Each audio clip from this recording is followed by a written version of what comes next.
जय हिंद दोस्तों। तो स्वागत है आपका हमारे YouTube चैनल एलएचएम सॉन्स पे। तो आज हम क्लास 12th की दूसरी वीडियो ला रहे हैं, जिसमें पहली वीडियो हमने आपको बता दिया था कि संबंध क्या होता है, ठीक है, रिक्त संबंध क्या होता है, सार्वत्रिक संबंध क्या होता है। दो संबंध बता दिए थे। आज तीसरे संबंध की हम चर्चा करेंगे जो कि तुल्यता संबंध है, ठीक है। तो तुल्यता संबंध पढ़ने से पहले हमें तीन संबंध के बारे में जानना जरूरी है। देखते हैं वो क्या है। तो चलिए आज हम तीसरा संबंध देखते हैं जो कि हमारा तुल्यता संबंध। देखो, तुल्यता संबंध पढ़ने के लिए हमें तीन चीज़ों को जानना बहुत जरूरी है, जो कि स्वतुल्य, सममित और संक्रामक है, ठीक है। अब देखो, स्वतुल्य क्या होता है। जैसे कोई एलिमेंट, यदि ए कोई सेट है, ठीक है, ए मान लेते हैं कोई सेट है और ए उस सेट में क्या कर रहा है, बिलोंग कर रहा है, ठीक है। तो ए अगर उस सेट में बिलोंग कर रहा है तो ए और ए उस सेट के रिलेशन में बिलोंग करना चाहिए, ठीक है। उस सेट का जो भी रिलेशन होगा उस सेट का उस सेट से ए और ए उसमें क्या करना चाहिए, बिलोंग करना चाहिए। तो हम कहेंगे हाँ वह स्वतुल्य है। अगर सेम एलिमेंट का सेम एलिमेंट पे इमेज बनी, ठीक है, दो एलिमेंट आपको सेम दिखे तो आप बोल दीजिएगा वह स्वतुल्य है, ठीक है। अगर किसी रिलेशन में दो एलिमेंट आपको सेम दिखे तो आप बोल दीजिएगा वह स्वतुल्य है। बात करते हैं दूसरी, सममित की। तो सममित में देखो क्या होता है, यदि ए और बी सेट ए में बिलोंग कर रहे हैं, ए और बी कहाँ है, सेट ए में है, तो देखो सममित होने के लिए ए का बी पे इमेज बनना चाहिए और बी का ए पे इमेज बनना चाहिए, ठीक है। ए की इमेज कहाँ बननी चाहिए, बी पे, और बी की इमेज कहाँ बननी चाहिए, ए पे। तो हम क्या कहेंगे, वो क्या है, हमारा सममित है, ठीक है। थर्ड जो केस आता है संक्रामक का। संक्रामक में क्या होता है, यदि ए बी और सी तीनों कहाँ बिलोंग कर रहे हैं, ए में, तीनों ए के कोई मेंबर हैं, ठीक है, तब वह संक्रामक होगा।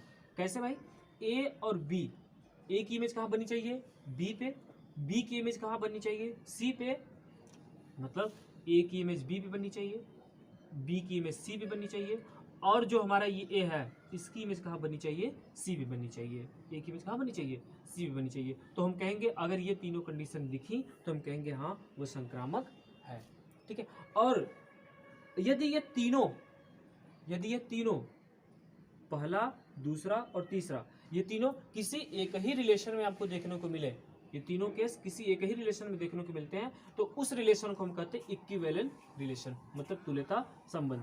मान लो कोई रिलेशन ये दिया हुआ है, आपको ढूंढना है कि ये जो है स्वतुल्य है, सममित है या संक्रामक है। तो देखिए हम क्या देखेंगे, स्वतुल्य की हमें क्या, सेम इमेज की मतलब सेम एलिमेंट की सेम एलिमेंट पे इमेज होनी चाहिए, मतलब दो एलिमेंट हमें सेम दिखने चाहिए। देखो दो है, तीन है, दो की इमेज किस पे जा रही है, तीन पे जा रही है। यहाँ दो की इमेज दो पे जा रही है, ठीक है, दो की इमेज दो पे जा रही है ना, तो आप यहाँ पे लिख दीजिएगा जो हमारा आर है वो क्या है, स्वतुल्य है।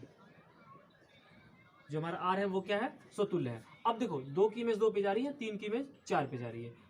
अगर दो की इमेज तीन पे जा रही है और तीन की इमेज दो पे जाती, ठीक है, यहाँ पे कोई ऐसा इमेज बनता जो कि तीन की इमेज कहाँ चली जाती, दो पे, तो हम कहते हैं वो सममित है।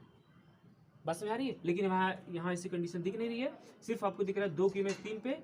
चलो हाँ, दो की इमेज अगर तीन पे जा रही है तो तीन की इमेज अगर दो पे जाएगी तो हम कहेंगे सममित है, अदरवाइज नहीं है। ये क्या है, हमारा स्वतुल्य है, ठीक है। और कोई हम एग्जाम्पल लेते हैं। देखो जैसे माना कोई आर है, ठीक है,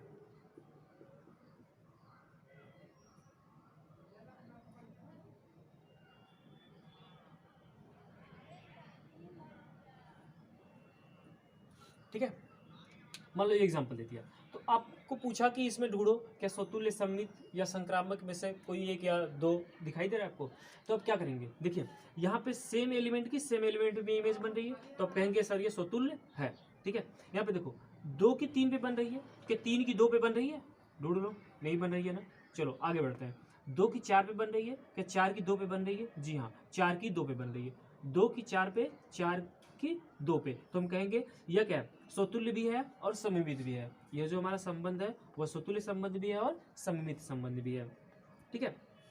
तो पहला आपने देखा कि वह सिर्फ क्या है, स्वतुल्य है, क्योंकि यहाँ पे सेम एलिमेंट की सेम एलिमेंट पे इमेज बन रही थी।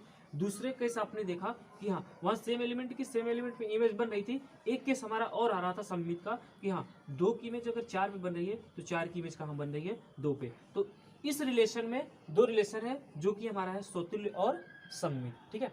अब देखते हैं कि क्या कोई ऐसा रिलेशन है जिसमें तीनों कंडीशन होती हैं, स्वतुल्य, सममित और संक्रामक का, उसको भी देख लेते हैं।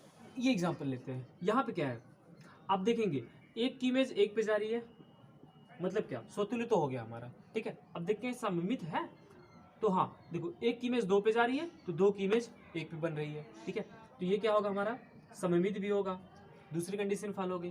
तो क्या तीसरी कंडीशन फॉलो हो रही है, एक की इमेज 2 पे जा रही है, 2 की इमेज 1 पे जा रही है, क्या एक की इमेज 1 पे बन रही है, जी हाँ एक की इमेज 1 पे जा रही है, तो मतलब ये क्या होगा, संक्रामक भी होगा।